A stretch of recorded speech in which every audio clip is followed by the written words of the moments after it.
Ano nga ba ang globalisasyong pang-ekonomiya? Ang globalisasyong pang-ekonomiya ay isang proseso na nagpapalakas sa mga transaksyong pang-ekonomiya sa buong mundo. Ito ay nagbigay ng mga oportunidad para sa mga bansa at mga negosyo na magpalitan ng mga kalakal at serbisyo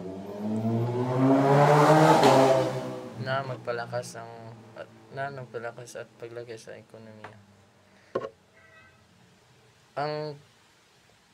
Ang globalisasyong pang-ekonomiya ay mga sumusunod na karakteristika: paglaki ng mga transaksyong pang-ekonomiya sa buong mundo, pagkakaisa sa mga merkado, paglaki ng mga korporasyong multinasyonal, at pagpapalakas ng mga teknolohiya. Ang mga karakteristikang ito ay nagbigay ng mga oportunidad para sa mga bansa at mga negosyo na magpalitan ng mga kalakal at serbisyo.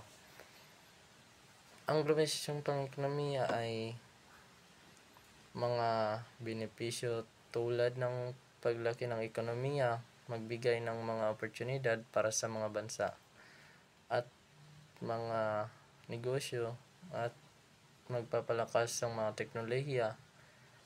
Ang mga benepisyo ito ay nagbigay ng mga oportunidad para sa mga bansa at mga negosyo na magpalitan ng mga kalakal at serbisyo.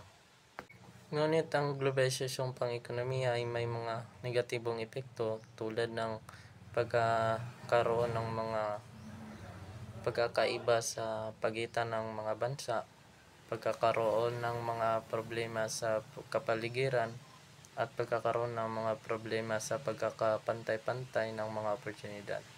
Ang mga negatibong epekto nito ay nagbigay ng mga hamon para sa mga bansa at mga negosyo na magpalitan ng mga kalakal at serbisyo. Ang globalisasyong pang-ekonomiya ay isang complex na proseso na may mga benepisyo at negatibong epekto ng mga bansa at mga negosyo na dapat sa magkaroon ng mga estratehiya